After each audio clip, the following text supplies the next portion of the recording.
What is up, theology nerds? Oh, Meg showed up. I know. Last week she was all Brody. Had to go into timeout until she stopped wanting to have a chick. And Wow. the chickens get really confused when it's spring and there's no rooster around. Oh, is that right? They'll like drop an egg and they'll just sit on it and never leave to eat or drink because they're like, why ain't this cracking? Oh, wow. And the biology is strong. And you're like, look, I don't know if you've got our neighbors to sign off on having a rooster. Having a rooster is a different deal. Yeah. Yeah. Could you imagine having a rooster, Bo? Because I know you have your sleep thing where you don't know. Oh, if how much you're going to get. What if you had one of those nights? Yep. Where you're like, oh, I missed a sleep time option one. Then it gets the next one. You miss that, and you're like, I'm only going to get 3 hours. And then this little cute little adorable rooster, 1 hour into it, it's like, and that would not work for me. So like last night, I got wringing the neck. Yeah, last night I got 9.5 hours of sleep, which is awesome because I've only been getting 3s the entire week. And last night, for some reason, I got 9, which is incredible. But if a rooster had interrupted that this morning, I would not have been happy. Hey, I want to say happy April, fools. Happy April, everyone. Ooh. What are you doing? Are you setting up the chat? What's going on? Your eyes are darting. What? I'm hearing you talk to me. Can you hear yourself? Yeah. I think so. Like, is something wrong? Okay, I fixed it. Oh. No, I was hearing everything we were saying 10 seconds behind. Oh, no. And I realized it's because the Substack came unmuted. Yes. But I only have it where I can see the chat. Okay. The Substack doesn't go into the restream chat. Yep. That is weird stuff. You know, there's an app I tried many years ago. Oh, I know what story you're about to tell now. So you read, and it replays what you just read. I think it's on a 7-second delay, 8-second delay. Your brain cannot comprehend. You can't keep reading. It interrupts your brain waves. It's the weirdest thing. So I tried it several times and I could not press through and overcome it. Your brain does not have the capacity to hear back what you just said 7 seconds ago and for you to keep reading. It's insane. Yeah. No, I remember when you were talking about that, and it is so like sometimes when I'm recording the audio essays for Substack.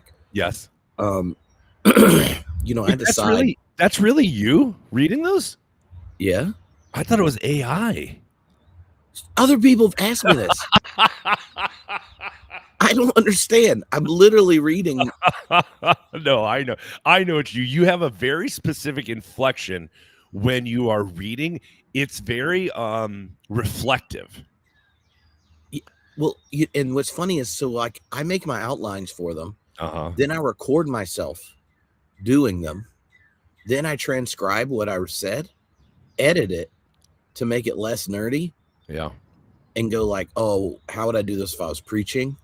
So I'm like not going, well, the superject and then I record it.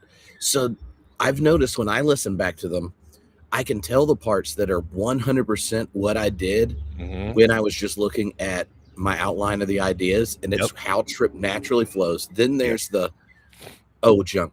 I got to say this a little more clearly for people that don't have graduate degrees. And then I'm like reading closely because I'm not saying it how I would normally say it. It's how I thought about it. And I had someone email me and it's like, I don't want to hear an AI version of you read this essay. And I was like, No, those mispronunciations are 100% real. That's me. No.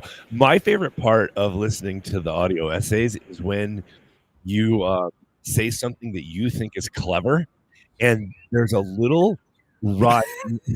There's a little rise in your voice at the end, and a slight pause because you think you were just funny. Oh, that's my because I can't decide if I should just have the essay version, and you can read it like a normal essay, but the audio one be me reading and then having excurses where I'm talking about what I wrote. Yes. Okay, bye everyone. We're going to talk about the Passion. Okay, we're going to get to Passion Week. Don't worry. But okay, here's an example though. Example of what? Example of what I thought about. Oh, the audio, right? Okay. So I have this lecture series next week in Vancouver, right? And I'm doing they wanted a process metaphysics lecture, and I'm basically arguing like nonviolence is like the divine MO for all cosmic time. Going process style. And anyway, it's a Mennonite university, so I know I got home team. Yeah, you're preaching to the choir at that point. So I have this riff in it, Bo, and this is all right. So in my notes, like I will italicize and bold stuff when I'm really impressed with what I wrote, when I go back through it. And so you've heard me talk a lot. You can guess what's said before this. Well, the cross cannot serve as that mirror. It cannot give us the right nightmares about our own complicity if we've turned it into a transaction that settles the divine accounting and releases us from any further reckoning. Some of the most popular atonement theories in Christian history have functioned, not incidentally, to do exactly that. Turn the cross into something that happened for us, so we never have to be disturbed by what is happening because of us. Okay, for us, because of us. Yes, that's nice. Like, there's 100% chance that I will detour from that.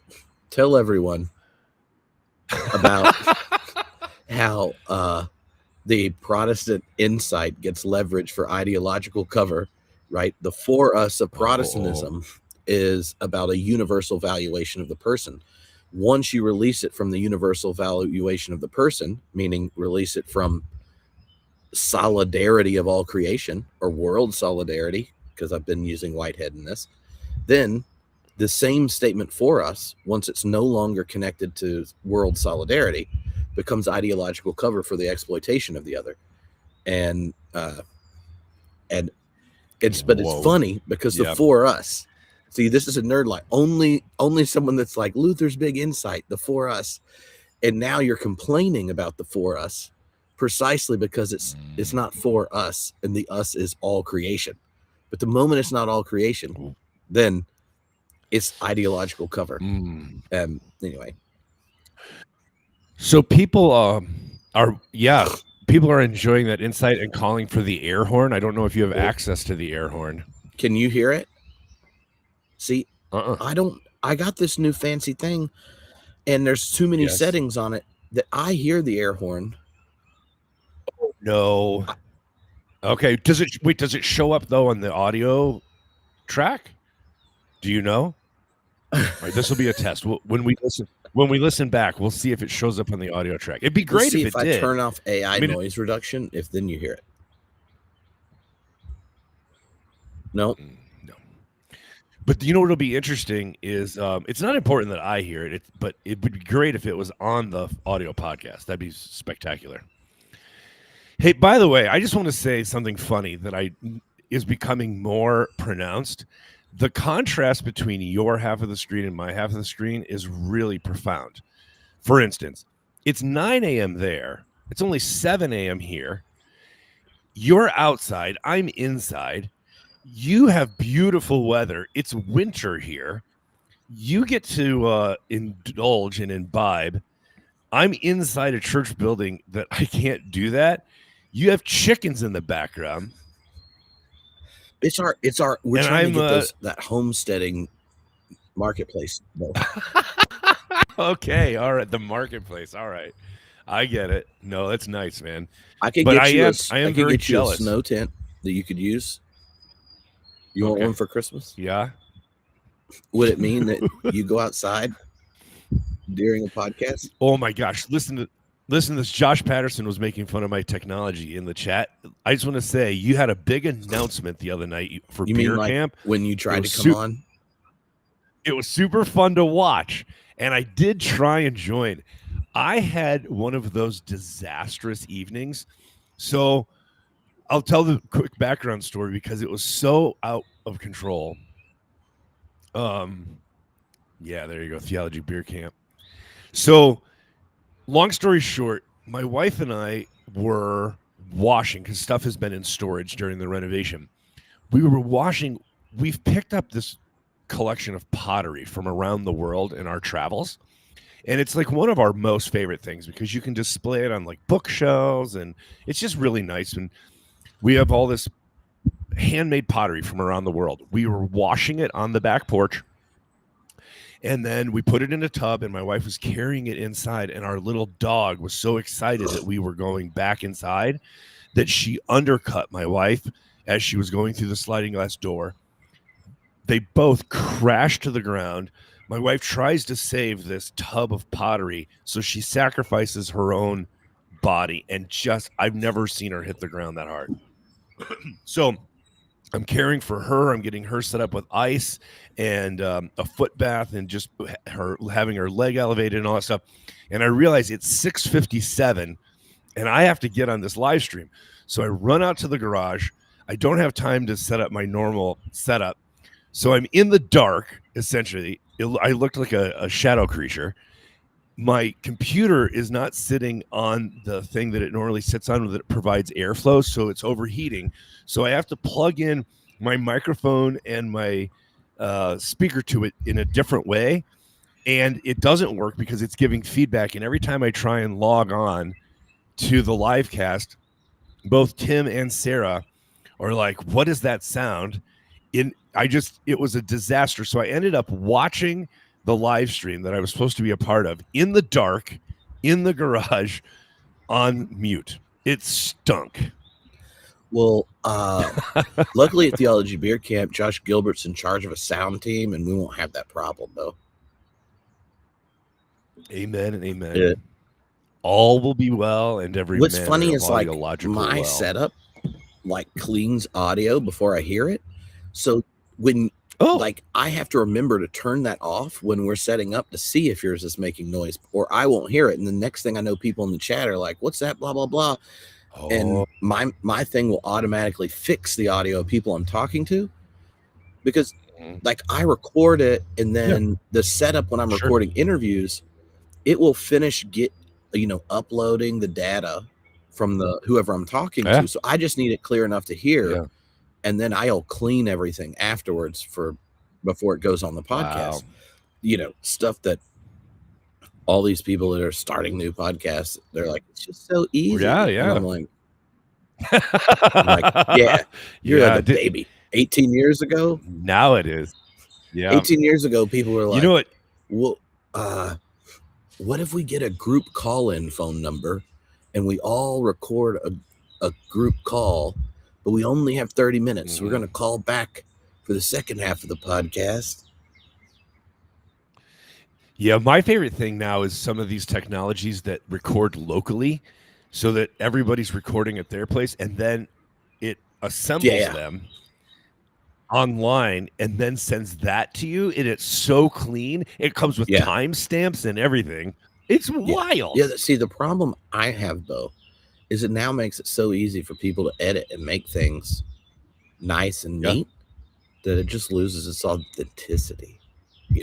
I'm like, and I've decided that there's a certain age range that prefers 2-hour podcasts where only half of it is on topic. Yeah. And if you're older, you were never used to this. So you're just like, I needed to be like NPR or like Rush Limbaugh, depending on what you listen to.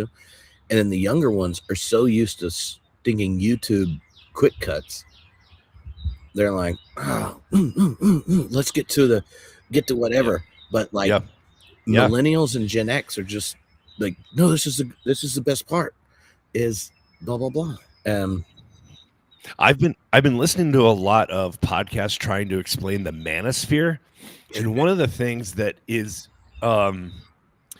challenging is that a lot of these manosphere podcasts are like 3-4 hours, like a Joe Rogan or whatever, but the ones that are more aggressive are like 6 and 8 hour live streams.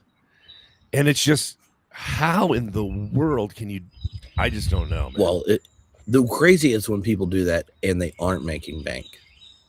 But if you were just like Tripp, you want to double your income and just for 6 hours a day play video games and say crap on the internet, I'd be like, well, then I don't have to write anything. I just have to talk and play video games, and random people will just hop on and get me worked up. I feel like I could do that. I could have unprocessed, unthoughtful opinions for 6 hours a day with the same confidence about things I spent my life studying, which I think is an essential element of those groups. Elgin has now gotten to when his algorithm sends him a YouTube short of a really confident person explaining religion. He sends it to me with no commentary just to see how quick I come marching down the hall. And he sent one the other day of this dude explaining how dinosaurs were in the Bible. And this is some Oxford kid. I don't think he works there. I think he went there. And it is like, anyway, my experience, I have the same Scottish prejudice towards Oxbridge that like maybe I picked it up from the Scots, but like I know that personality type. Especially when fundamentalist ones that were 22 took a philosophy of religion class and then explained to me that they have definitively proved or disproved the existence of God. And I'm like, homeboy, it's almost always a guy. I don't think 22-year-olds definitively do anything related to this question. You're supposed to understand what all the smarter people before that disagree. You want to make sure you understand them before you fix it. What are you going to do in your 30s if you've already proved or disproved the existence of God as a philosopher? Like everything else after that is like just what happens in existence, you know?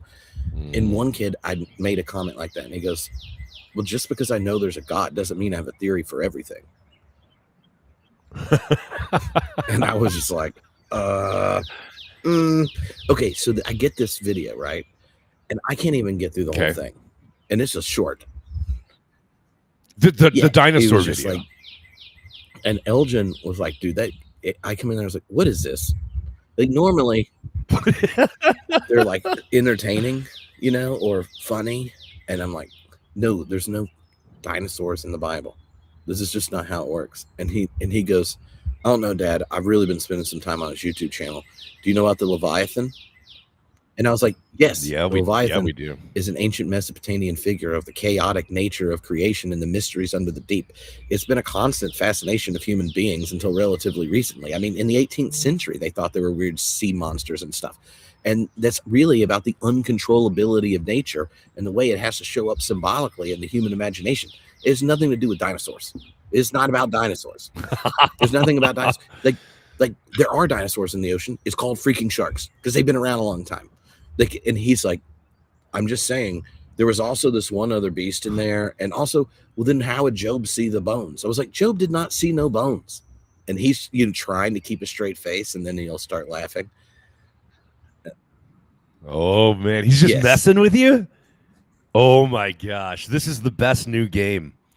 I have a similar game I play, but it's not this fun, where when I'm talking to my younger nieces and nephews, and so my oldest nephews and nieces are like 30 now, but I still have younger ones that are like 6 and 4. But I do this to all of them, no matter what age they are. Whatever they're into, I act like I do not understand it. And I keep asking the most elementary questions. And because they love me as Uncle Bo, they will try and patiently explain something to me. and I will string it out as long as I can. It's a very fun game for me that no one else seems to enjoy, but I really, really get a kick out of it. Okay. I started it as a youth I want to pastor, tell you this because I had, dude, I love doing stuff like that. Being youth minister is cool. Okay, so here's an idea Elgin had. Okay. Uh-oh. He thinks we should do a podcast series together called ADA, Yeah? Ask Dad Anything. And it could be on any topic he wants. And he's like, oh, that's what I said. I was like, this ain't live. We gotta. and then he texted this as his 5 topics. But he's okay, because I literally just got my pen to start writing down ideas. It's 5 topics that he was like, I'm not going to give you the question. I just want you to know kind of what I was thinking. I got number 1, a question in connection to the image of God as human and not as an alien. And what about ETs? And I'm like, okay. Second one, spiritual awakening question about your faith. Oh, 3, that's what nice. type of world did God create? Like this, but not the exact same wording. He's like, he doesn't want me to be prepared. He just wanted me to know. Okay, all right. I want to ask you questions about your high school Christian band, the specific songs G-Pops made me listen to, what they meant then, and how you understand them now. Oh, that's a good one. Oh, and then the last one he said is a Lord of the Ring question that has to do with elves and men. But what do you think? Do you think that would it be entertaining for anyone other than me? I don't. Yes, I just think people seem to love you, and you. They have a what's that called? A relationship with you, where they listen so much to the podcast that they feel like they know you. What's that called? Parasocial. Social. It's like me and Kevin Smith. Like he had a podcast with his daughter, and it was one of my favorites because it's so funny because she will like force embarrassing stories out. And so you've heard all the stories. If you listen to Kevin Smith started a podcast before me, and I've listened to all of them, right? Like hundreds of podcasts. And she gets him to tell stories that he has chose never to tell in thousands of hours of podcasting. So it's like priceless because you like hear her complain about him as a dad, and all he never will say anything mean about like family members on a podcast, but she'll bring up like where he was ridiculous or his wife was or where she was in ways that you're like, oh, that's funny. Anyway, sorry. So during the pandemic, and because I have a wife who is immunocompromised, for us the pandemic lasted a little longer than for everyone else. So after 2 years of lockdown coming out, I had lost the art of small talk. I just wasn't very good at it. I wasn't well practiced anymore. And I went to tell a story, but I realized the person I was talking to was not going to be impressed if I said, oh, I heard this on a podcast. But the truth is that during the pandemic, there were 2 podcasts I listened to extensively and actually went back in their back catalog. Okay. Are we going to guess? In their back catalog. You'll never guess it. They're so random. Big ones. They're super niche. No. Same niche? Super niche. Bike building? Fly fishing? No. 90s pro wrestling. I do like 90s pro wrestling. Have you listened to the what's this podcast I heard and I thought, I wonder if Bo's ever listened. It's After Party or something like this. They're playing a role-playing game and then edit it. So it's like group storytelling as a role-playing game. I was like, this is such a cool idea.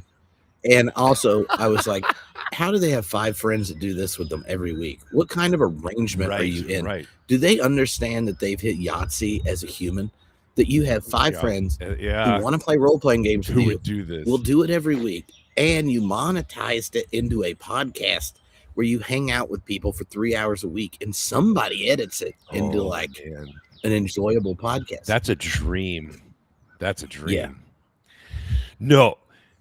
They're just two really bar pods, but each of them a set of friends. And I spent so much time with them that I felt like they were my friends because I wasn't being social with anyone else. They were like, anyway, long story short, I'm telling the story. I realize the person I'm talking with isn't going to like if I say, I heard this on a podcast. So in the moment, I tried to change it up to say like where I got it from. But the only thing that came to my mind is I said, one of my friends likes to say, I called somebody I listened to, I've never met in person, but I listened to them so much on podcasts. I called them my friend by accident. And I thought, this is not that healthy. That's so funny. Yeah. Dude. Okay, so back to the ADA. Oh, but you tell that story. Here's something that happened to me recently. Okay, recently meaning sometime after lockdown because it's all smushed together. Right, yeah. I get this text message, and then I get another one, and they're from different people. Right? Yeah. Rob Bell was doing something somewhere. Okay. And I guess multiple people that knew me are there. Okay, and Rob said, one of my friends likes to say, if you're going to be a Christian, God should at least be as nice as Jesus. And of course, people listen to the podcast are like, no. And so then enough of them mention it to him after whatever this thing was he was doing, that then he sends me an email that was just like, and it just says, note to self, when talking to mainline Protestants, if you quote your friend Tripp, you must use his name or they will think that Tripp material is being borrowed. That's I just responded was like, I was just like, note to self, there's 5% of the Christian church that Rob Bell has to occasionally consider whether he needs to use my name or not. That's awesome. What a high compliment, man. That's so funny. Hey, but apparently one of them was like, Tripp is the one that really developed that. And he's like, yes, I know that. That's who I was quoting. But he was like, they were really protective. Oh. And I'm like, no, I think everyone should say it so much no one knows who it is. No one knows. Yep. So that, let's say that you were like, I don't know, a president, and you were doing arbitrary wars, assassinating foreign leaders, and these kind of things. You could never get Christian ministers to go to the White House to celebrate Easter while like you're just profaning the entire image of self-sacrificial love that's being celebrated by wars of choice. Like they don't even match the just war doctrine used by crusaders. Okay, so like I would love God should at least be as nice as Jesus to be so popular and that no one knows I ever said it, and no Christian minister would be like, look, Trump, I support most of what you're doing. It's just it's Easter week, so we can't go while you're doing an unjust war. And maybe Franklin Graham would internalize it so he doesn't like poop on his dad's grave all the time. Oh, Lordy.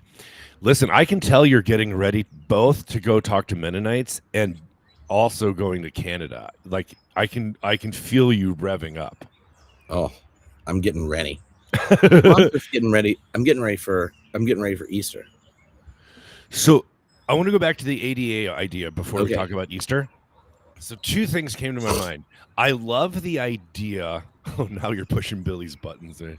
I love the idea of talking about songs from CCM era and how they sound now to us. So here's what got me thinking about this. I have a new worship leader at my church who, during the special music part of the song of preparation, like during the offering or whatever, will sing CCM songs from around the turn of the century. And at first I thought it was very strange. Like, do you know the song, if we are his body, why aren't his hands healing? You know that song? Mm-hmm. So he sings that for the offertory one day.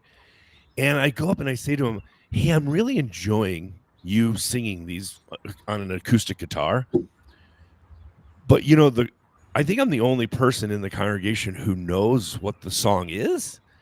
I I'm assuming everyone else thinks you're singing like a nice song, but for me, I'm having a very disjointed experience because I know those songs from a different context." And he told me the coolest thing. He said, I haven't sung those songs since I was in a church that tried to pray away the gay. And I'm singing them as an attempt to redeem them in my own offering to God. And I'm singing them to see how they sound in a different context. And I have fallen in love with this idea of singing songs that were originally for one setting, but in a open and affirming space to see if they sound the same. And it has become my favorite silly thing that he does. And no one else knows that it's just between him and I. They don't know the song at all. That's a beautiful story. Last week he sang when I it's something like, "When I fight, I'll be fighting on my knees." Yeah. And I was like, I can't believe he's singing. This is wild to hear, You know the you know the if you're when I was a youth minister, there were a bunch of, it's like you're picking the ones that have the, if you put it in this context, a very different interpretation than if you do it in another one. And then occasionally you just have to switch one line up. Yeah. And it's always funny when my like former youth hear songs we did that are slightly modified and other church contexts or like college ministry contexts, and they will only have talked about what they meant at our youth group. And so even like kids songs, like every move I make, I'm making you make me move, Jesus. So it's just like the most like cosmic panentheistic Christology worship song with hand motions for kids. Yeah. And obviously na na is easy to sing, right? Yeah. And so I had a youth, and like they were like, yeah, well, freshman in college, I joined one of the student groups, and so I could do music, and but they changed some of the words to some of the songs we would sing. And it's like almost all changing lines where it was a penal substitutionary atonement line that I changed. Yes. And she's like, yeah, I told them what we normally sang, and they changed, they switched up one of them, but the leader was really concerned about the lyrics you switched. And I was like, oh. So our chat, by the way, we're not the only ones who do this. Lots of people have tried to redeem these songs. Evan Garcia says he's on an Amy Grant kick lately. Kyle, they've been doing that at their place. Oh, this is so fun. Ben Simmons. So people are trying this. Side note, last week for Palm Sunday, I requested the Hillsong version of Hosanna. And this kid, I love him so much. He recruited Tripp, an electric guitar player, a bass player, a harmonica player, and 3 female vocalists, and put together a worship band. And all of our music last week was from the Hillsong genre. And they sing a song, I cannot think of the title of it right now, but it tells the Easter story. And it has a little bit of blood in it, because the Easter story has blood in it. But I have never heard it in a mainline church before. It was I had a smile on my face, and I found myself bracing, because I couldn't remember where the song goes. But anyway, it was so fun. And you're like trying to sing ahead in your head. Yeah, it was. Like, where's this going? I almost walked back to the tech table to look at the upcoming slides to see, where does this song end? Oh, it was fantastic. All right, back to the ADA. Here's another idea for it. Okay. I will bring you stuff that from my evangelical past, and I will read it to you as if it's authoritative, and then you have to respond as like a dad, right? Okay. So So, for instance, Dave Ramsey's advice on finances and money. I want to hear like for saving and like how much should go to If you housing. only know him through memes of people complaining about him. See, I think I know Dave Ramsey like I know Nephilim. Which just to clarify, we needed to Nephilim after Easter, but I didn't want to mess up. Yes. Yeah. Holy Week with some Nephilim. Unless are Nephilim involved in the Passion story? Do we know that? No. Okay. So okay, it's good. I would also. I didn't know if like in Matthew when the Jesus dies, you get an earthquake, and the dead rise up. Do we know if any of the dead were Nephilim? Do we know? No, we don't. Maybe some angels that were like trapped by Satan had their shackles broke. Oh, and I love this theory though. I don't know. All right, here's some other things I'll bring to you. I'm going to bring John Piper's understanding of salvation history and where salvation for the Jews is in the future. And I'll be like, Dad, do you know this? And see what you have to say. Okay. I'm going to bring John Eldridge's wild at heart understanding of masculine and feminine and say, Dad, I think there's something to this. And the fact that you're going to pretend to be my child is fun. Yes. Yeah. So I will bring things from my evangelical past. You're triggering Lori in the chat. As if I just found this meme and I'd be like, I've been watching this channel. I'm fascinated, but I wanted to know what you thought about it. Dad, are you wild at heart? I'm going to bring some Josh Harris advice on dating. Oh, God. Yeah? Man, Josh Harris, he ruined all sorts of things. I know. Poor guy. Can you imagine? You can never grow past that. He can, obviously, but you know how, the Hawk Tua girl is forever the Hawk Tua girl. I don't know what her name is, but she'll show up on random memes, and it's like there's Hawk Tua. She could be a senator, and she'll always be Senator Hawk Tua. And Joshua Harris is always the kiss dating goodbye guy. Sure, for sure. He could be like a famous atheist philosopher, and then he'll spend his whole career write 30 books, and they will have sold 1% of the book he got the publisher to stop selling. Right. Oh man. All right. So I'm just making a list of. Oh God, you're making a list of things we're gonna. Twice. That'll be really fun.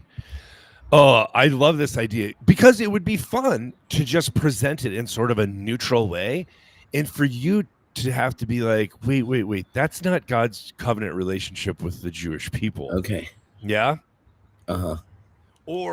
But what if you really like some of Dave Ramsey's financial advice? What if you just don't tell me who it is first? So then, because I didn't know how you're going to do this, but man. I pulled out so Bo texted, we were texting, I was like, are we going to do something about Holy Week or whatever?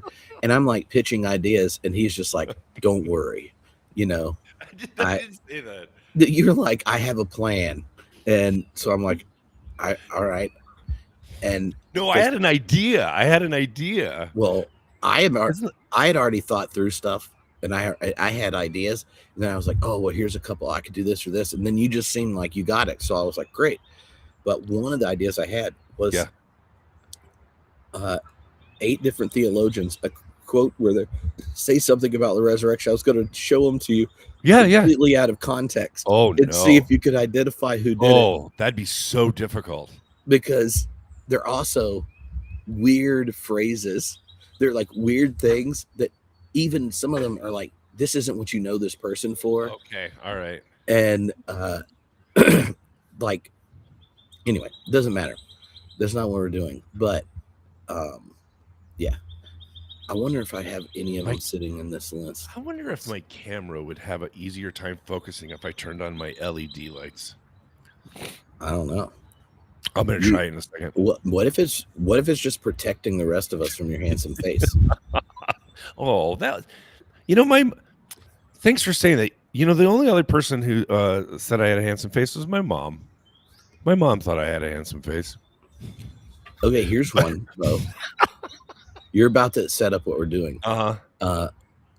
Then the absurd question arises as to what happened to the molecules which comprise the corpse of Jesus of Nazareth. Then absurdity becomes compounded into blasphemy. I got a collection of this theologian answering a bunch of undergrad student questions, and he just lost his junk. It was just like, this is not what the resurrection's about. But the line, then absurdity becomes compounded into blasphemy, asking about the molecules. That's a funny one, isn't it? Yeah.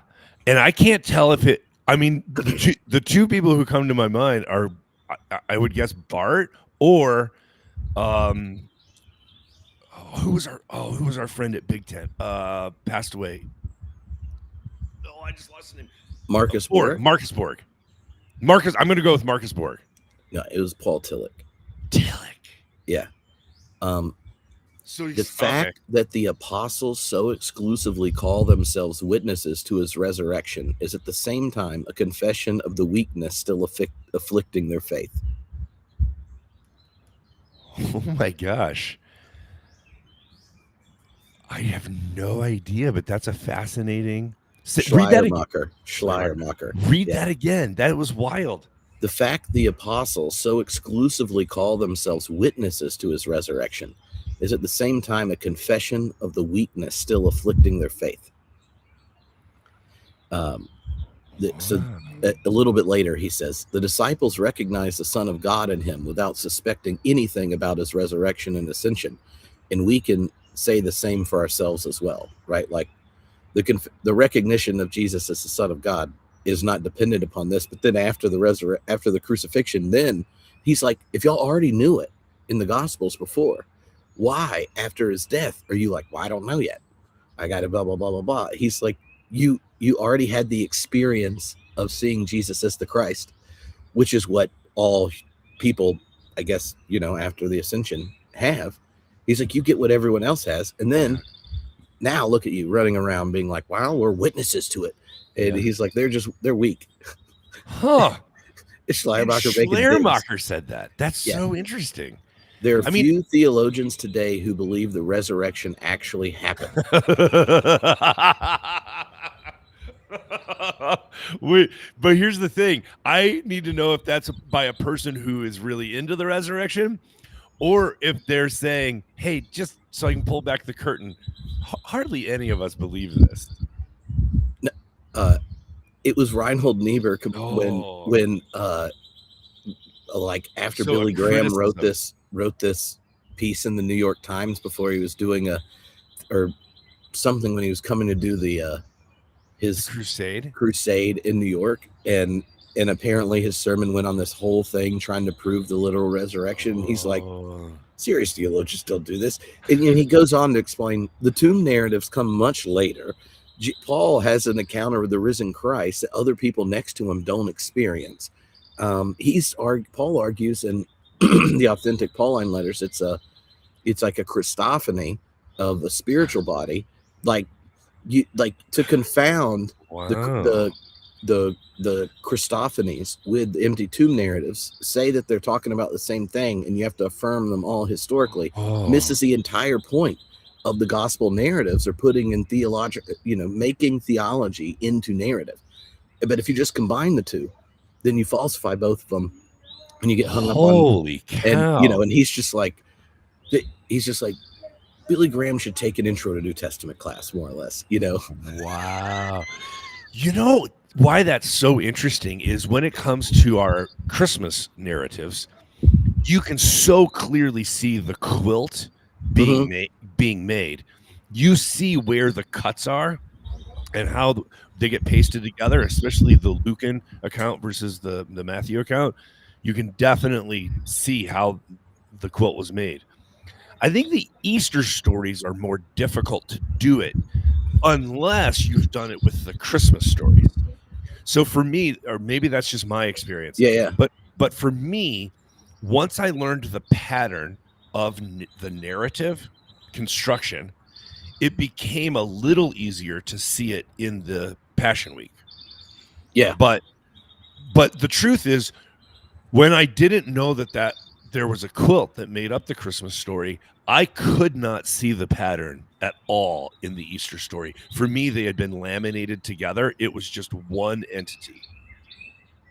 Okay. It all held together, both the empty tomb and the post-resurrection appearances. It just was all integrated into they dovetailed into each other in a way that was inseparable. Mm-hmm. So that's interesting that he would say that, Niebuhr. The one of the things that I always found, Iggy D, or Ingolf Dalfert, was one of my professors, and he was halftime at Claremont and halftime in Zurich, and so like it went like Bultmann, Jungel, Dalfert in the kind of trajectory of hermeneutical theology, and he's big Christology book, which is like a mix of hermeneutical and radical theology, except that he just thinks radical theology is not radical enough in the that it anyway, it doesn't matter. But he has this whole bit where he says something like, hold on, let me see if I have it sitting here. Like, the empty tomb is not logically necessary for faith. Even if the body rotted, God's power to raise isn't diminished. And this is a good test of whether the disciple trusts God or history to be the solution to the problem of evil, suffering, and injustice. Wow. And his whole point is Paul and Second Temple period Judaism's eschatological vision and all these kinds of things. Like, the moment you actually think about it historically and how that language was used in their context, the obsession with like this body and defending the tomb narratives, he's like, you're missing the whole point. The resurrection of the dead is a statement about the entire world being raised to new life in God. And if you're affirming that, like Paul did, without knowing anything about an empty tomb story, then you believe in the resurrection. But if you sit there and are like banging on a drum, like, you have to believe the literal version of this story, and then he's like, well, which one? Like, they aren't even the same. Like, they're adding this, and we know they're adding it because they got an argument with a Gnostic that didn't even exist when Mark wrote the story. Now it's like, well, he thought it was a gardener, but well, you know. And he's like, you can see the story getting retold to address different problems, but they're making a narrative that makes the theological point Paul made before he knew anything about an empty tomb story. So, and it wasn't like Peter tells Paul, like, oh no, you didn't talk to the risen Christ because he already ascended. You know what's funny for me listening to these quotes? By the way, somebody wants to know where the Tillich quote is from. But the interesting thing, I think it's a book called Ultimate Concern, and it's just a series of where it's the Q&A after he gave a series of lectures at a couple different schools, and it's thoroughly entertaining because like, you'll notice when he gets irritated. Okay, this is how Tripp reads it, where they're asking him a question where he probably feels like he just, you know, brought the Tillichian heat, and then there's this one kid in the audience has no idea what he meant.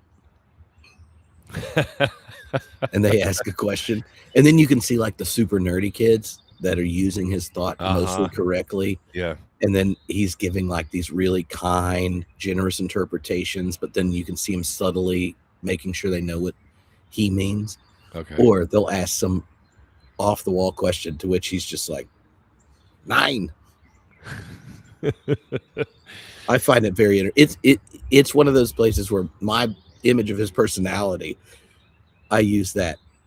Similar to Lucien Price has this book called Dialogues with Alfred North Whitehead, that are these dialogues where when Whitehead was at Harvard, he and Evelyn would invite faculty and PhD students from all over the university over, and it's just all the stuff they talked about. So you could get his hot takes on all sorts of random things, like Interesting. power ranking composers, to like Oh, how he quotes Wordsworth more than anyone else through the whole thing, and you're like, huh. he really loves Wordsworth. Anyway, Interesting.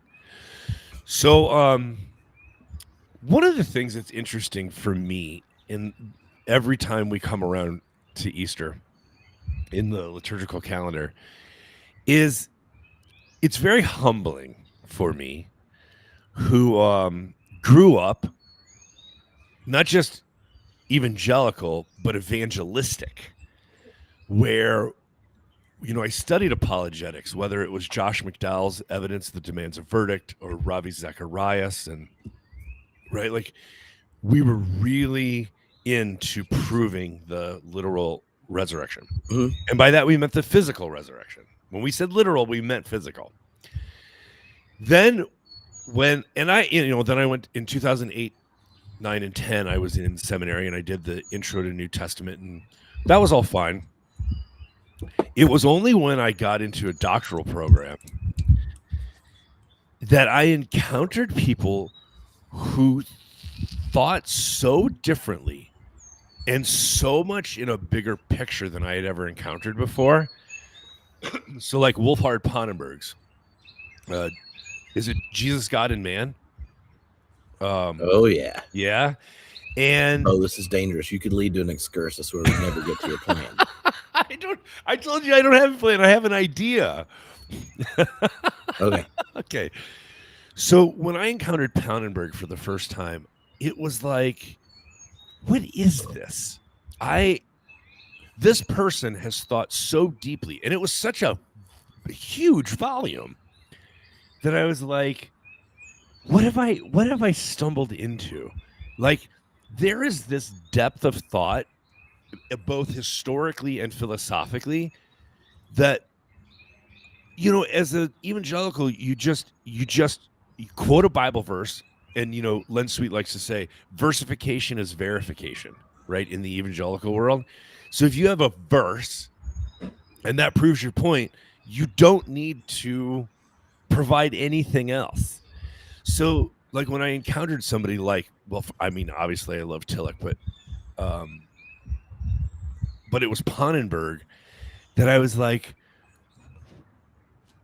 it was a gateway for me into this realm of thought, historically, both Catholic thought and Lutheran thought, that I had just never encountered before. Mm-hmm. And then Bill Walker introduced me to von Balthasar, and specifically his work on Silent Saturday, like the depth of hell. And I was like, why have I never heard anything like this before? It's not even like I had a touch point for it. I had never even dabbled in it. It was so alien and foreign that I found it very disorienting, but also enticing, like intoxicating. Yeah. Well, especially with like Balthasar.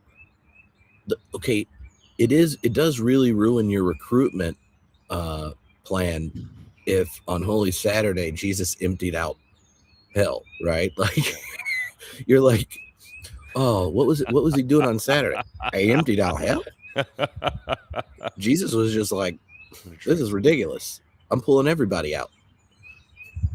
And then you're like, so then why are people asking Jesus in their heart and getting washed in the blood if Jesus already emptied it? Yeah.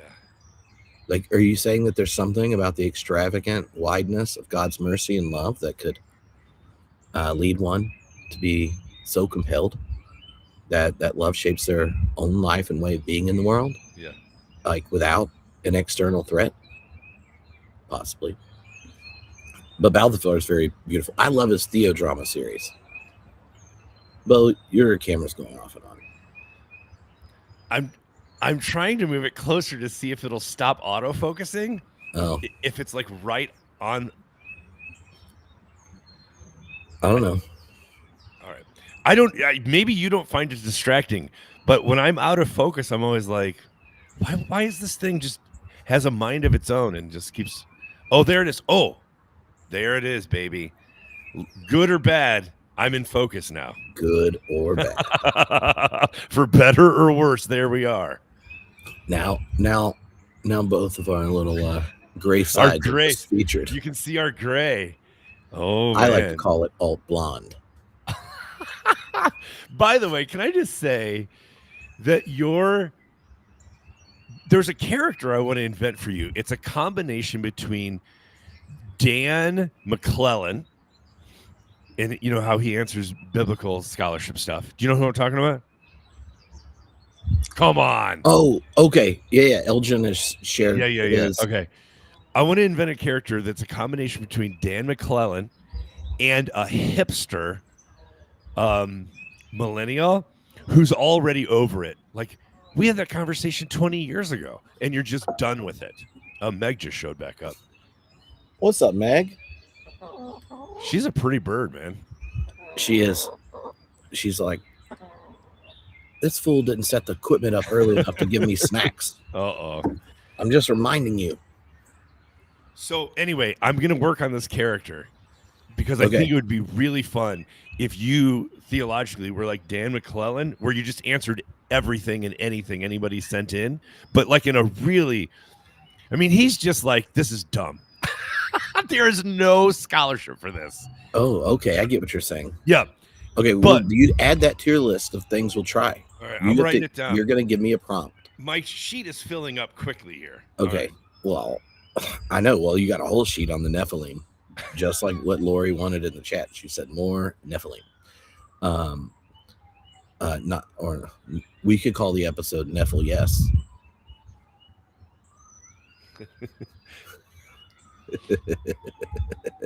All right, Bo.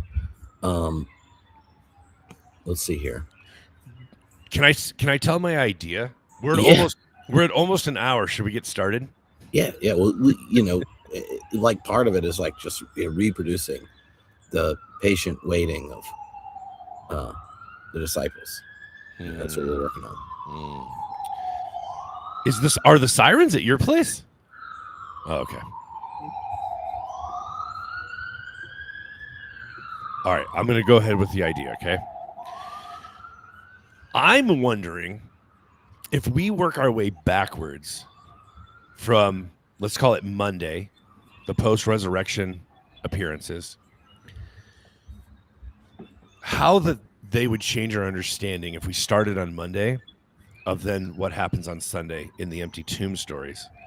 And if that would change the way we interpret what happened Saturday and Silent Saturday, and if that would change the way that we participate and understand frame Good Friday.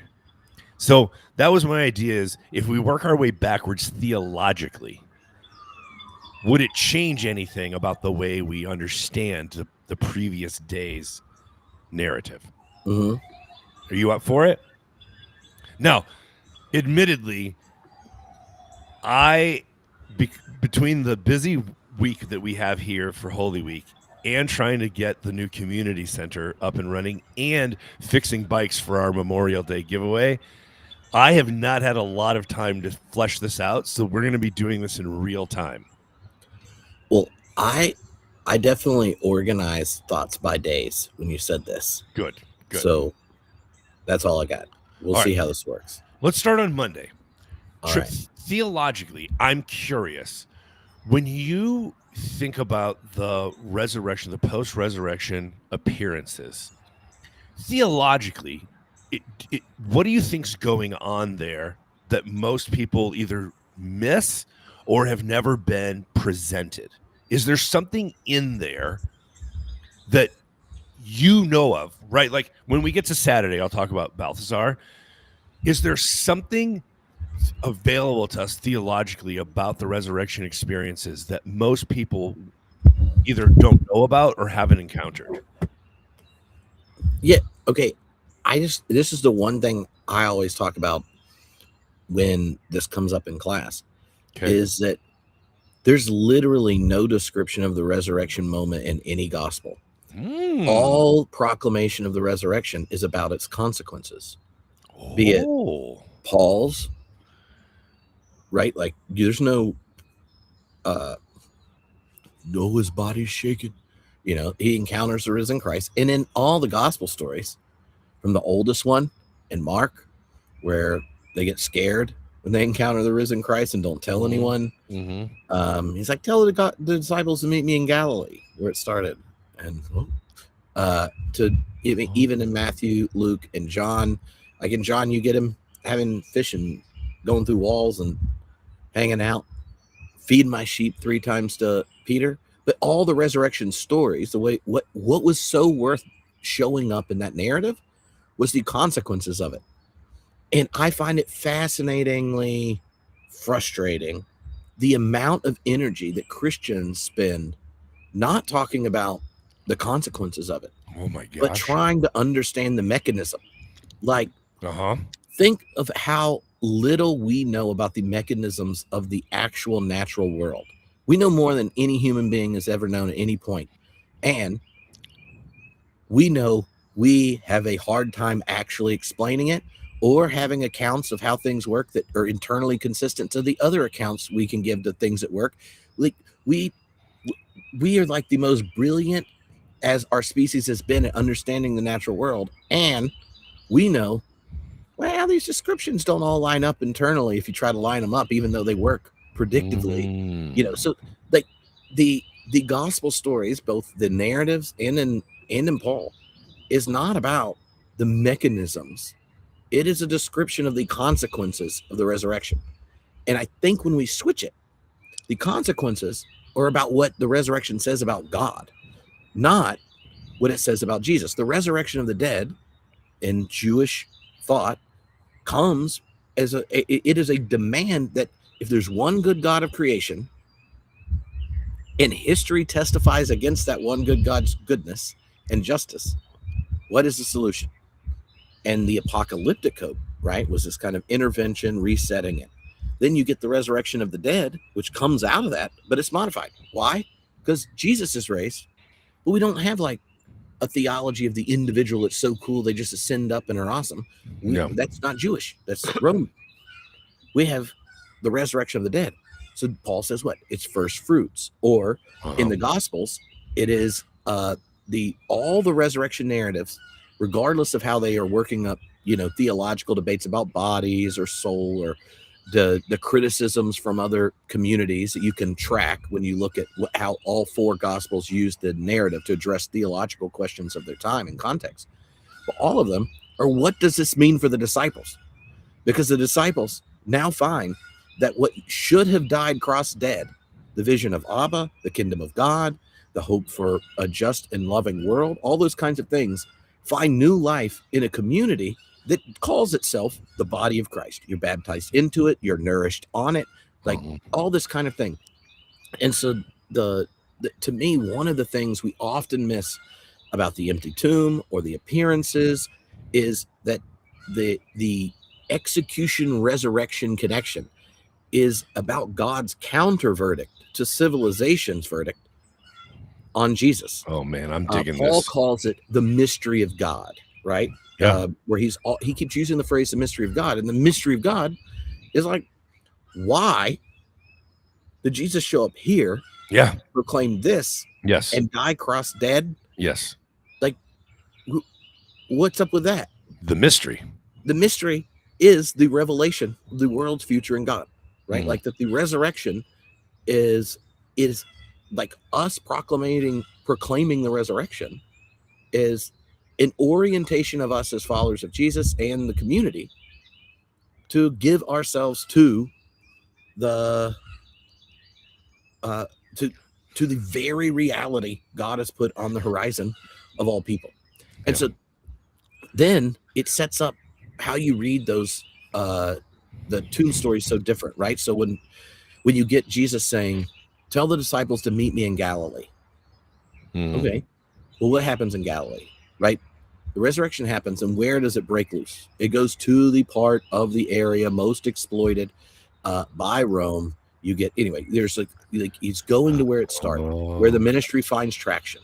Yeah. Because where his ministry began, so will the churches begin, right? Or you get all the way to John, feed my sheep, feed my sheep, feed my sheep, right? Where, like, in the same way that Peter had denied Christ, he's now being invited to tend to, care for, and empower the body of Christ.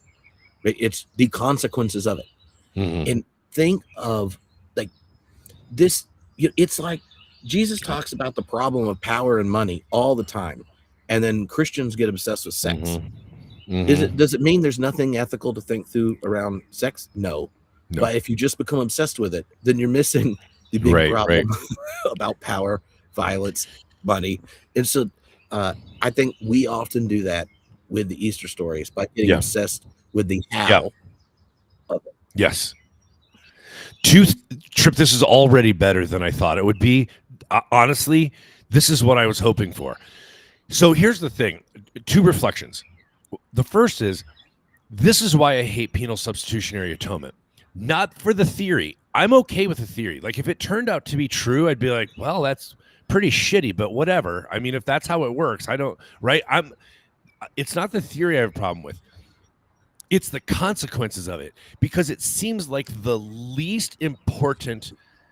If you compare the amount of energy that goes into defending penal substitutionary atonement versus the implications in people's lives and how it's lived out in community, the disparity between those two, it seems to me the least consequential theological theory in existence. The reason I hate penal substitutionary atonement is it doesn't matter. Because if you see how people who believe in PSA live and treat other people, it doesn't seem to have any consequences in their life at all. It's like it doesn't pass the so what question. Oh, so this happened for your benefit, but you still think that you are a shitty person and that other people are dirty rags. It doesn't lead to theories of justice. It doesn't lead to reform of the our penal code and the way that we handle our prisons. It doesn't change your view of the death penalty. Penal substitutionary atonement is a dead end. It's a cul-de-sac that doesn't go anywhere. And it drives me crazy because for how passionate people are, right, is like up here. And the difference that it makes in their life is down here. And that's why I hate penal substitutionary atonement as a practical theologian, is that it doesn't seem to matter, right? Versus what you're saying, as far as if we understood what the post-resurrection appearances mean as far as empowerment and trajectory, it really matters that these exist. Yeah. Right? Okay. All right. Second thing. Yeah. No, you go. Oh, no. Go ahead. Well, I want to do a dramatic reading of Jeff Palm's little play here. I'm gonna play the disciples. You play Jesus. All right. You ready? Jesus, you're alive. Yes. Now go. Wait, how are you alive? I told you I'd rise, so go. Did God do it? Did you, the Spirit? Guys, go. It really does not matter. Is this physical or guys, spiritual? I love that stuff. See, you know what's funny is like when you do kind of redaction criticism and are looking at like how the post-resurrection narratives change in the Gospels from the different parts of where those Gospels originate, the communities they come from, the challenges they're facing. In many ways, all the ways it gets explained is that community telling a version of the empty tomb narrative to do what Jeff is getting at, right? Like they're like, oh my God, y'all are getting hung up on this. Yeah, he walked through a wall and ate some fish. Are you good now? Can we get on to feed my sheep? Like if you look at what those narratives are doing, it is addressing explanations that explain away the eschatological horizon of the resurrection, and then insisting that resurrection is the very practice of the community of disciples, that we're to practice resurrection. Okay, so I made seven takeaways. I'm going to try to do them quickly though. Okay. All right. Wait, did you just do this or in prep? Night. Okay. I thought you meant you just came up with 7 implications.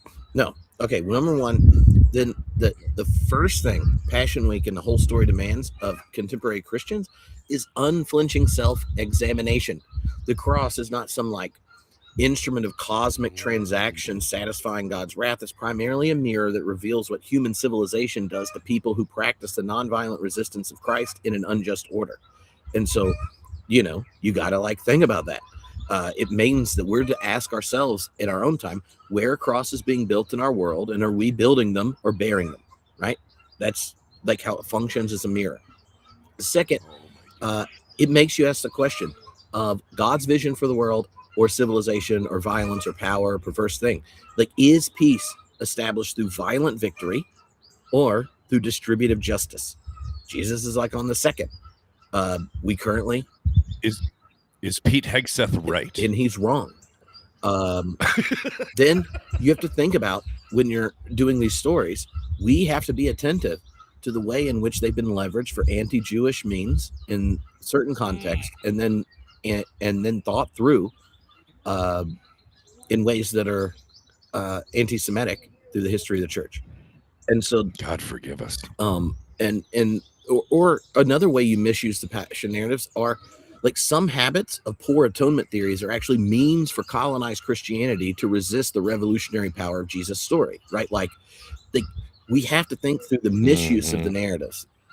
Another is number 4, and this is one of Dom's points that he talked about in the class, is that tradition without traction is lame, and traction without tradition is blind. And so we have to ask ourselves, where is the ministry, proclamation, invitation of Jesus finding traction in our world? And then in what ways does the tradition enlive, orient, and invite us to respond to it? And sometimes, I use the example of Jesus in Luke 4, where he's reading from Isaiah, but he cuts the judgment, doubles the blessing, and then extends the borders of it, not just to include the neighbor or the people of Israel, but their enemy, telling the story of Elijah and Elisha. The 5th one is, if you read the stories and you don't get really upset, uncomfortable, and find problematic our relationship to our enemies, then we've really missed it. Because the defining imperative of the narrative is about loving your enemies. The only way to love your enemies is nonviolent resistance against them. Otherwise, you become one of them. So loving your enemies is not like love is like not some vapid thing, or the proclamation of like loving your enemies is some like perfect picture that you just use to feel guilty and then do what you're going to do.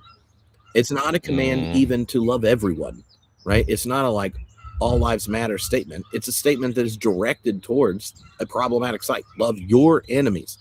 That's what got Jesus killed. It's what following Jesus still looks like. The 6th one, when we think about the resurrection and ask the question, where is God or where is Christ? We should probably let Jesus answer the question, because he gave specific places where 2 or 3 are gathered in honest community with accountability, confessing sin to one another at a shared meal, not some gold-plated Eucharist from which day laborers and slaves have been excluded, right? Paul in Corinth, but the breaking of the bread of solidarity. And it's not the body and the soul. It is body and blood. It is the most material act you do. What's being separated is a body and from its blood. And then he promises to be with the crucified people. Think Matthew 25, least of these. So if the cross doesn't point you to people who bear crosses now, your atonement theory sucks. It should be called heresy.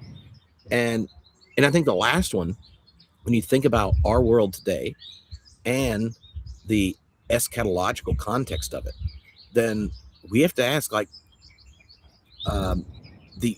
the cosmic justice of universal resurrection. Like, how does it address us when we are growingly aware that as a species, like, we are the ones creating problems for the flourishing of this creation? Oh, Lord. Easter is not just about Christianity. It's about new creation. And when the people of God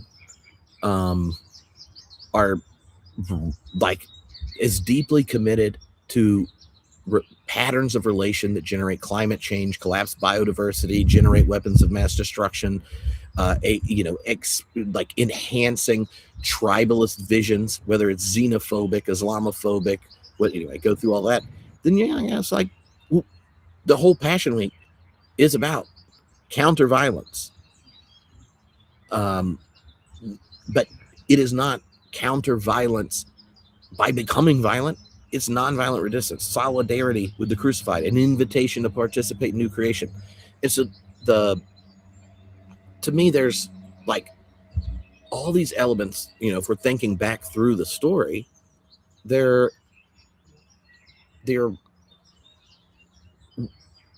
when we're going backwards in the timeline, then we think, oh, but I think if we go back through the whole timeline, you'll go, oh, well, all those make sense, right? Like as to what the challenge of Easter is. Yeah, sorry, that was longer than I thought, but those are the 7 things on my post-it, Bo. Well, that was fantastic. I love talking about this stuff. One of the things about Easter is because it is part of our yearly cycle, I love that, year after year, if you do this for 10, 20, 30 years, it's not that you sing the same song every year. Like, for instance, your Easter sermon. It's that you both add and replace your previous understanding, because even though it's the same script technically that you rehearse, right, year after year and perform, but each year there's a slight variance in a growing depth of understanding. Mm-hmm.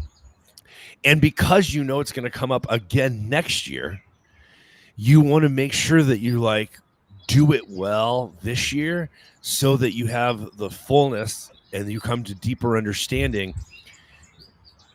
I love knowing we have to do this again. We get to do this again next year. And so this stuff really matters because it's not going anywhere. It's not a one and done. And so for me, there's just sort of a beauty in knowing this is part of what we do when we're together, is this pageantry, this narrative, this enactment. And so fleshing it out in different ways and appreciating different understandings, like it grows in depth. And I find it very satisfying. Mm-hmm. Yeah. One of the things that I think kind of shows up is that there's 2 sides of the same coin. One side is that the Passion Week story reveals the violence at the heart of civilization. Yes. Theologically, yes. That is a proclamation that when you say Jesus is the Christ, it's not just revealing the violence at the heart of it. It's also revealing God's solidarity with the crucified people. And then on the other side, God's resurrection. Jesus as the Messiah reveals that justice is actually at the heart of creation, coming new creation.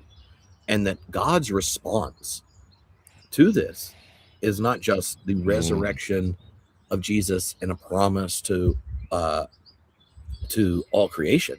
It is a statement that the one whom Jesus called Abba, the just God of Israel, is ultimately bringing that justice and parental love to all of God's creatures, right? And so you get one side is the revelation of violence and solidarity, and then the other side is the promise, the vindication of Jesus and the promise of God for the rest of creation. And oftentimes we end up, getting, I don't know, slide track of sorts. And there's to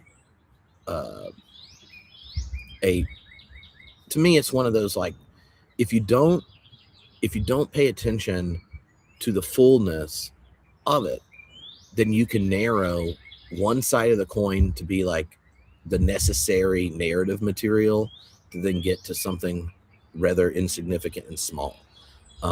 They have like a mutual thing.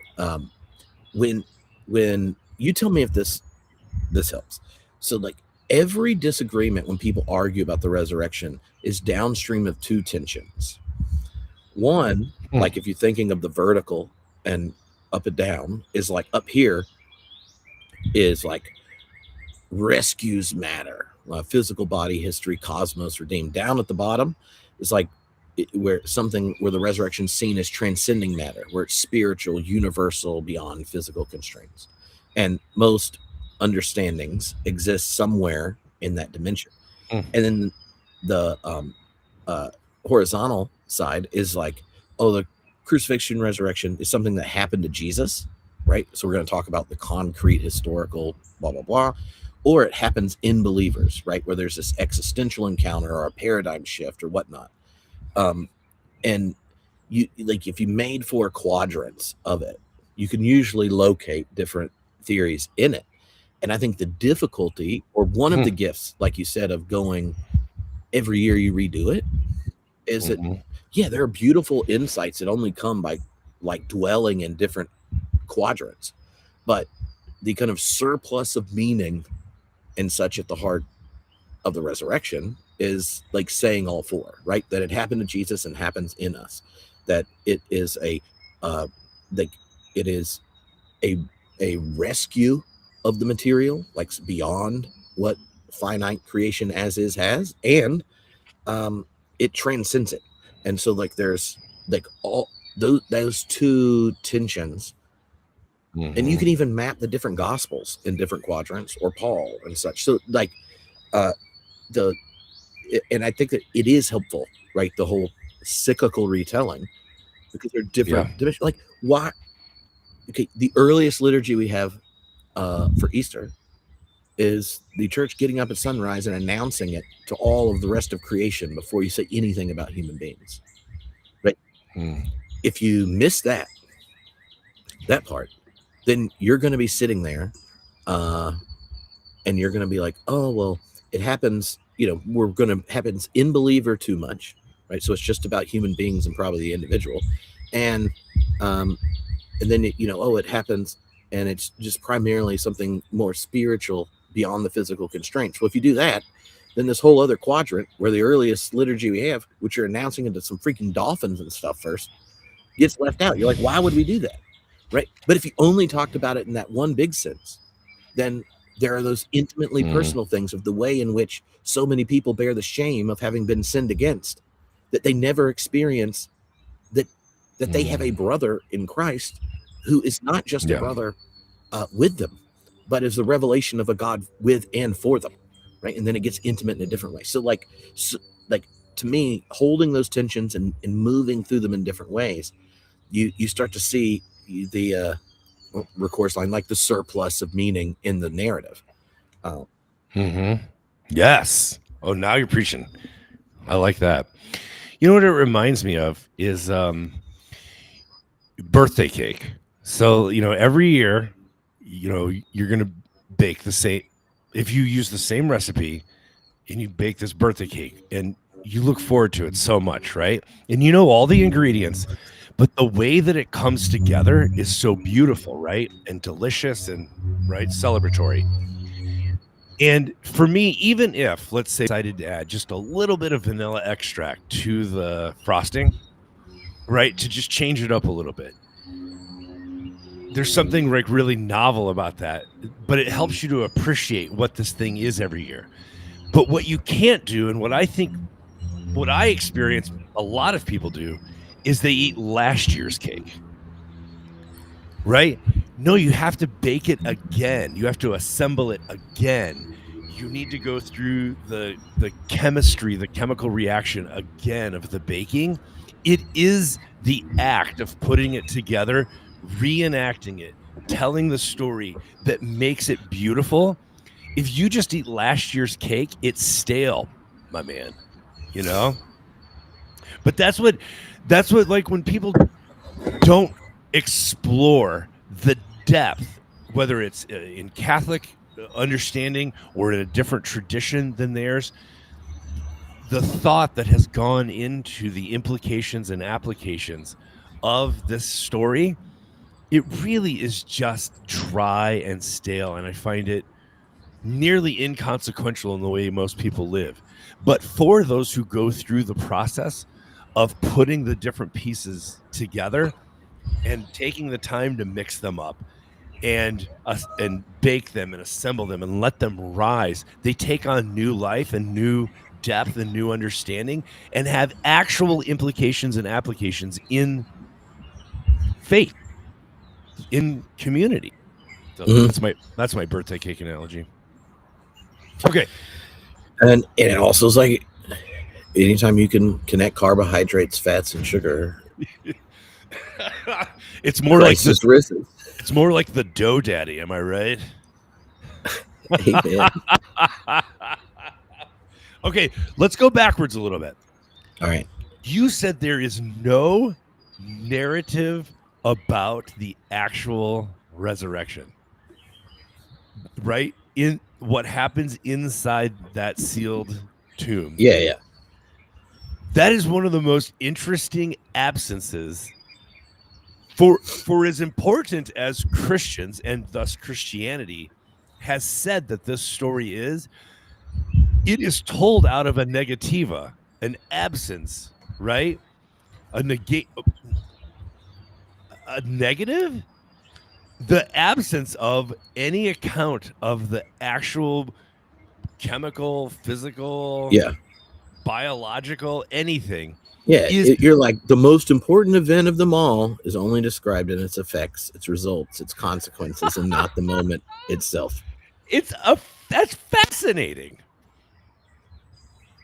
So one of the things that I think about every Easter is I was listening to this Catholic theologian, this is years ago, who was talking about the Shroud of Turin, and that if we actually had the physical wrapping, the cloth of Jesus's crucified body, and we could get DNA from the blood and other biologics off of it, he was so convinced that what we would find is that there were only, I think he said, like, there were only 23 chromosomes.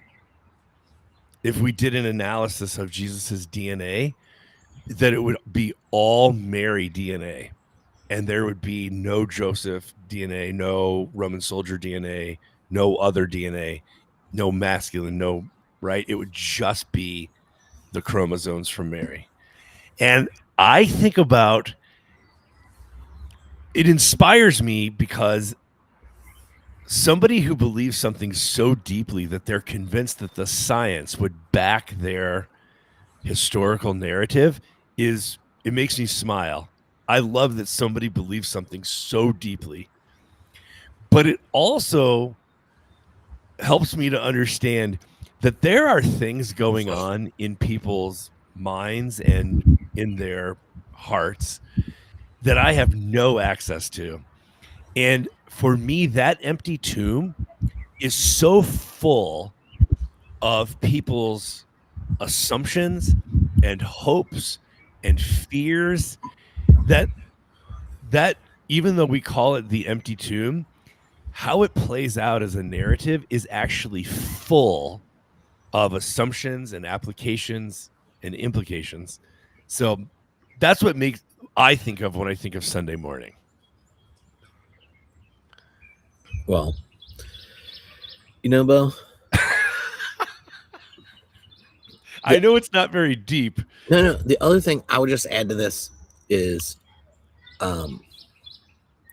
the experience of Paul set alongside it, and then the experience that other disciples have, the Easter experience later, including me and you, is that one of the features of the resurrection is that it becomes contemporaneous for each Christian. And you could use the Thomas story. Obviously, women, depending on the gospel, which ones have it before the men do, which men have it first, and what order varies.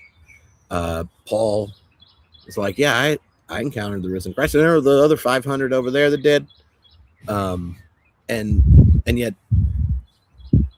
the history of the church is a history of people that keep having the encounter, and so, like, to me, that like Paul's insistence that his isn't of secondary validity, even though he didn't know the historical Jesus, was against the church early on, and then encounters Christ, and that is as legitimating of him as it was for Peter and company. Then, like, to me, there's a real sense that, like, resurrection experiences, or what happens to Christians or disciples, throughout history. This is something Kierkegaard makes quite the point on, and his emphasis on that is, like, if you think the resurrection is a legitimation structure for the Christian religion, you could end up with a Denmark where everyone's a Christian, and the country and the people in the church there's you could not identify exactly what makes it Christian, right? Or you could say, like, if Trump is Christian, then no one is. Oh, right? So, gosh. But the encounter is it creates the conditions for the possibility of acceptance of the truth, right? So, and it's precisely that kind of intimate encounter that legitimates it, and it's not something that you then possess and can wield at people and leverage over them. And I just think that when the narratives we see in the Gospels, Luke, Acts, and Paul, is something where the community recognizes your encounter with the risen Christ, and that's self-legitimating to being part of the body of Christ. Like, why do you sit here among the dead, trying to work out your proof for X, Y, and Z, when look, right here, right? Yeah. Anyway. So, did you see the Paula White press conference this week? Well, I have standards. No, okay. No, I didn't. I won't disbelieve what you tell me, though. All right, I'm going to try and find the transcript. There's a part of it I have to read you, but let's go back to Saturday, okay? So, as an evangelical, we had no even theory about Saturday. It's not that we, took account of it and came to a different conclusion. We just there was no theory. There's nothing that happened at all. But when I encountered Balthazar, it became my favorite thing in the world because it provided something. So in so much of my theological evolution migration journey, it was replacement, right? I had an understanding and I had to upgrade it, change it out, repurpose it, whatever it was. But when you find something where you had nothing and you didn't even know there was something missing, it is the best, right? So I'm going to give people just two samples if they have never encountered Hans Urs von Balthasar. I didn't say that very well. Close enough. Okay. Now they're going to say, "Oh, that was Bo's AI voice." So there's two things about Holy Saturday or Silent Saturday that I find completely fascinating. One is he talks about waiting in hope. So rather than defeat, the silence is seen as a restrained fullness. And he calls it a womb from which new life will emerge. This is one of the most beautiful word pictures for me, in total absence of any previous understanding, that What is missing is actually full presence, not realized yet. And there's a beauty in that kind of waiting and potentiality that is comforting for me at a deep level. Like, I think Silent Saturday might be my new favorite thing theologically, because I almost feel like this moment that we live in has more in common with Silent Saturday than any other theological concept or moment that I know of. It is this potentiality of waiting in fullness not realized. So I love that. The second thing is that Jesus, who was the author of life, okay, all things were made through him, for him, by him, dies, surrenders to death. And in that dying, death itself dies, right?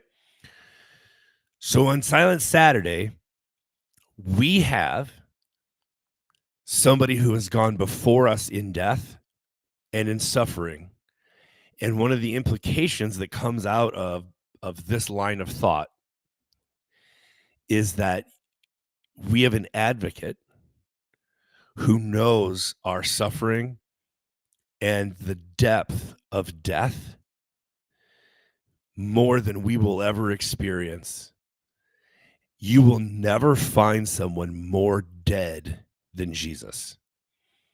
He was double dead, not only in physical existence, but as the author of life, surrendered to death. Double dead. You will never find someone more dead. And therefore, you have an advocate who knows the depth of anything that you could go through, that Christ has gone before us and advocates on our behalf. There is something deeply comforting to me that in Christ, I can do all things, right? I can endure all things. I can overcome. I can persevere. I love Silent Saturday is like my new favorite thing. Amen. No, I find it extremely moving. It's one of those, one of the, I think, difficulties for the average experience of the church. Like, the further one gets away from Christendom, the way in which the whole festivals of Holy Week get collapsed into Palm Sunday and then Easter Sunday. Yeah. It's true. And it's true. And you think that most Christians through church history experienced each stop along the way of the week, so that you get a rather, this thick account. Or even like you think of the 7 last words of Jesus, it's moving through the different gospels, even in thinking about it. Like, there's all these kind of, there was a kind of thick week of retelling of the narrative. Mm-hmm. And if you're literally doing stuff every day, then the day that's absent does its own work, right? Oh my gosh. But when you only gather for 2 Sundays in a row, and they both are celebratory,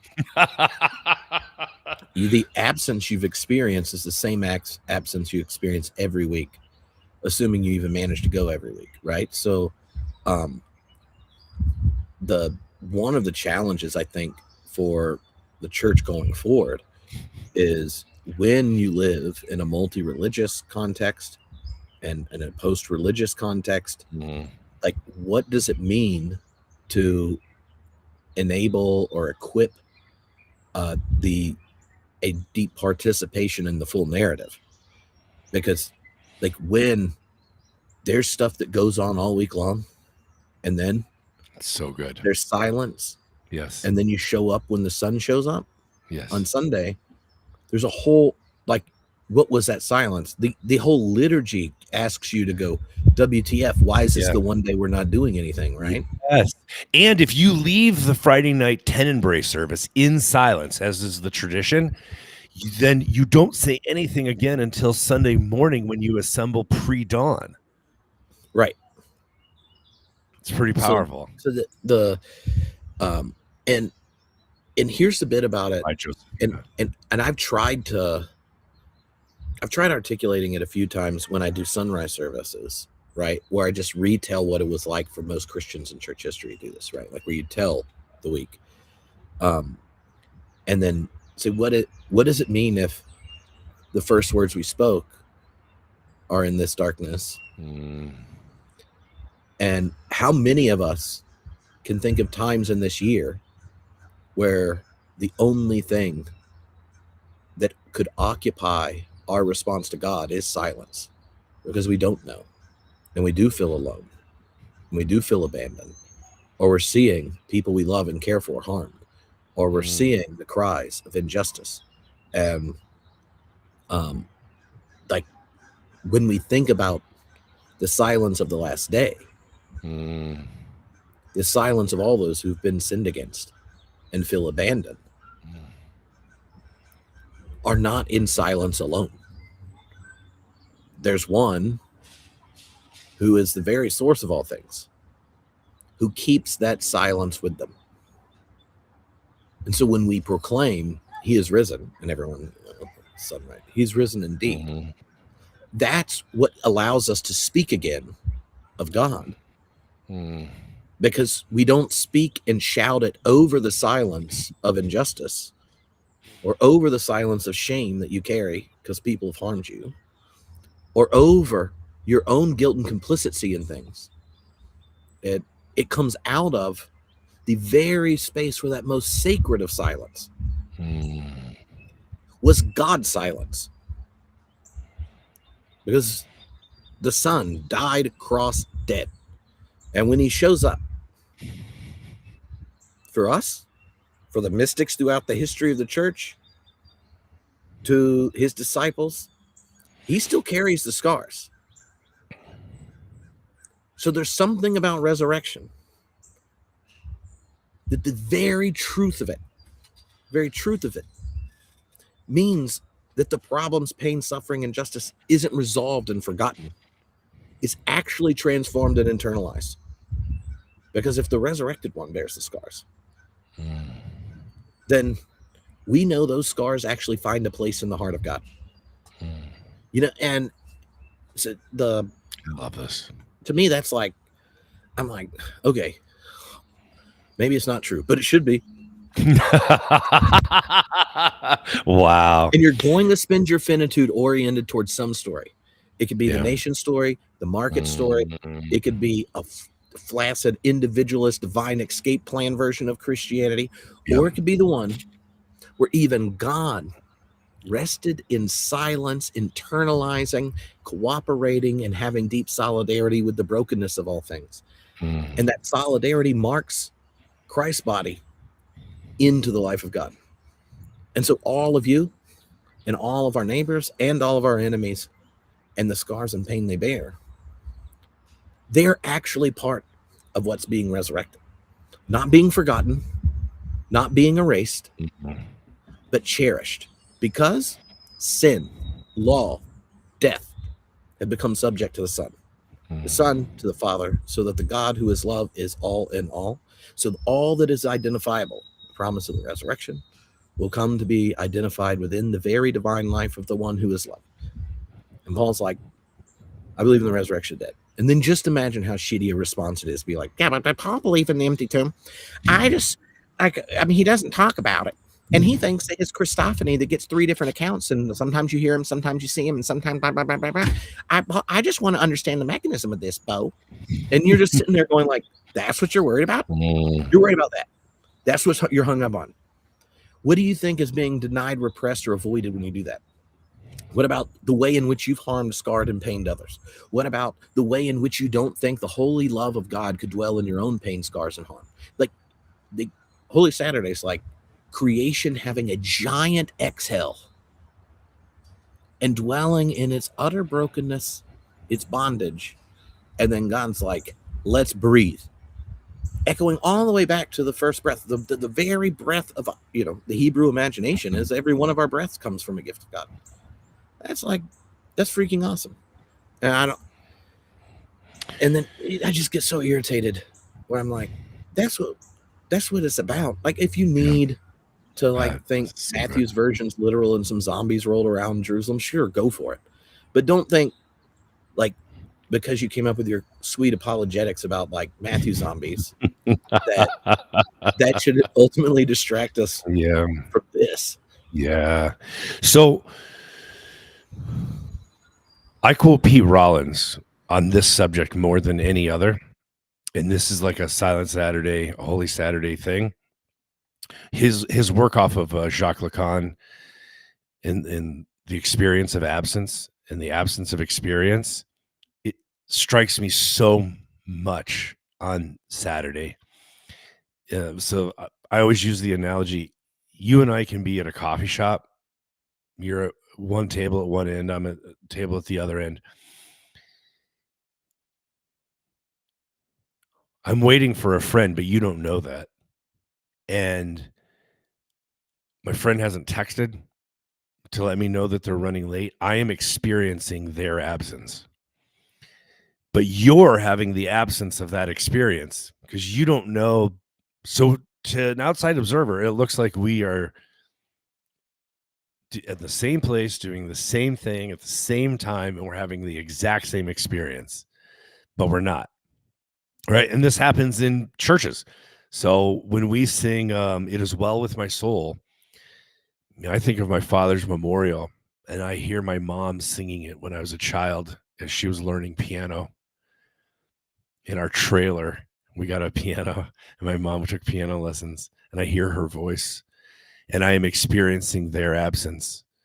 But you are having an absence of that experience. And so when you're singing, It Is Well With My Tripp soul. Right. But I'm experiencing my parents' absence. We're singing the same song in the same church at the same time. We're having two totally different experiences. And for me, the reason Saturday has a beauty in it is that it has both the experience of absence, right, from the busyness of the week, from the theological implications and reflections, but it also is an absence of experience. It is a negativa. And there's something for me profound that we didn't fill up the week with activities, but that Saturday stands alone. And I just find it sort of, there's a refreshing, there's a breathing, there's a moment of pause that has a built-in beauty to it. Yeah. All right. But I want to give you my last two quotes that I was going to use. Yes, let's end there. Okay. Oh, hold on. Cora's walking out here. Oh. Yes, Cora. Would you quickly print this for me, please? Oh, that was so nice. All right. Cora, Yeah. you want to say hi to everybody? Hi. Hi. You have to tell her to take one more step. Oh, that was easy. Tell her to take one more step behind you so we can see her. Come this way. Okay. So you can say hi. Yes. You see? Say hi to Bo. Hi. Hello. Yeah. Oh my. Cora and the neighbors have Bluey play. Have been working on a theatrical production involving Bluey. And they have some posters to print to invite everyone to Saturday at 11. Yeah, if any of you are in our area, it's Saturday at 11, and Cora is written and directed a Bluey play with all the small Kids. Neighbors. There you go. Kids these days, am I right? Kids these days. That was a great cameo, man. Okay. So, and I'm not going to play. You have to guess Okay. who it is. So, thinking about the Holy Saturday thing, Bonhoeffer has this line where he says, "Believers who affirm the resurrection must learn to drink the earthly cup to the dregs, and only in his doing so is the crucified and risen Lord with him." Wow.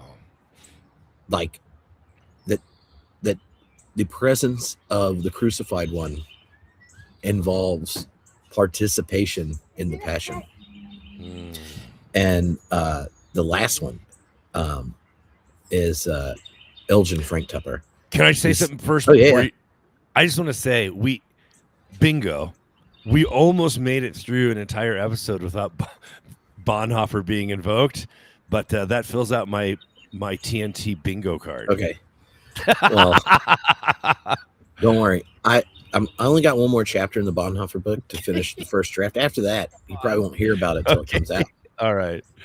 In the last one from Elgin Frank Tupper, the namesake of my firstborn, he said, "The resurrection is not subject to historical critical verification, but it is not just myth. You can't ignore evidence, but you cannot verify it. For the only verification would be the coming of the kingdom of God."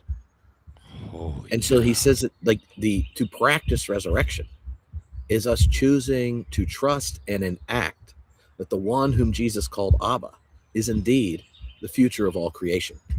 But it's not when all have been raised into the life of God. That's what's required to verify its truth, because it's only when all have been raised into the life of God that God is indeed the good, loving, just God that Jesus called Abba. That doesn't mean you don't think and wrestle with the history stuff and think about the text and all that kind of thing. But its veracity isn't the first fruits, it's harvest. And so in the meantime, you might have plausible things if you're arguing about it. But to think it's been verified is to misunderstand that the resurrection's not about Jesus' future in God. It's that Jesus' future in God is a testimony or the prolepsis of the world's future in God. There you go. It's only at that point, right, that you could say something like that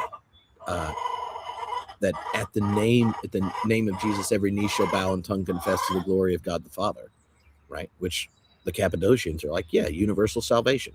Not like I remember hearing it, like if you don't accept him in your heart, then you're going to get on your knees, fool. Because it's at the very compelling love of the one Jesus calls Abba, ultimately brings all to celebrate. Yeah. It's beautiful, man. Hey, I don't want to end on a negative note because this has been so great, but I do have to tell you a funny story. I was at No Kings on Saturday, and I was getting ready to speak because I was the faith leader that had been invited. And this guy comes up to me, and I'm standing next to my sister-in-law. And this guy comes up to me, and he says, "Have I talked to you guys yet?" And he's eating a cookie. And I said, Tripp, it's early in the morning. And I said, "You can't remember if you've talked to us already? What's in that cookie?" And he goes, "No, it's not that kind of cookie, but they are really good cookies." And I'm like, "Why can you not remember if you've talked to us?" He's like, "Well, I've talked to so many people." And so right off the bat, I thought something's up with this guy, right? So he says, "If you died tonight, would you know?" And I cut him off and I said, "I would go to heaven. I would be with the Lord." And he goes, "How do you know that?" And I told him that I'm saved, that I've given my life to Christ, and by God's grace, that I've been redeemed, and that the Holy Spirit dwells within me and testifies in my spirit that I belong to the Lord. But apparently he had never heard an answer like that before. And but he's stuck, right? He only knows like 3 questions. So he says, "Did you ask Jesus to be your Lord and Savior?" Like specifically. And I go, "Fool, how do you think I got the grace?" And like, I gave this guy so much guff because he only had he'd been trained to ask 3 questions in a specific sequence. And if he heard anything other than what he was planning, he couldn't reboot and redirect. And he had to go find some Advil. He's like, "There's this very large guy." Yeah. So then about 20 minutes later, I'm up there for my little talk, and I'm looking for this guy in the audience because I wanted so much for him to be like, oh crap, that guy who gave me guff is the preacher. But I couldn't find him afterwards. I think he was doing like a flyby crop dusting salvation thing. Oh, yeah. Oh. I don't think he was there for the rally. Oh, you don't? So I think he came for the cookies and the evangelistic opportunities. Well, I don't know if the organizers plan to know Kings on like on the weekend of Palm Sunday, but it was like theologically online. It was thematically appropriate. Yeah. Hosanna, hey, Zanna, Zanna, Zanna, Hosanna. All right, Bo. Yeah? You can give us our benediction? Oh, no. Wait, do you want to do it this week? I haven't thought of anything. Wait, I was interested in exactly how you're going to Holy Saturday Valhalla. Okay, let me hold on.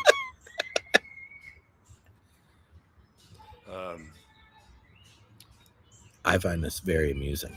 I want to say something about.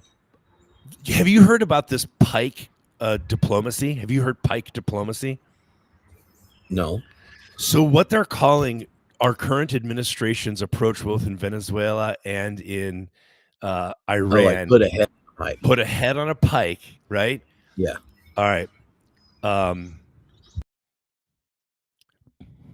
Behold the one whose head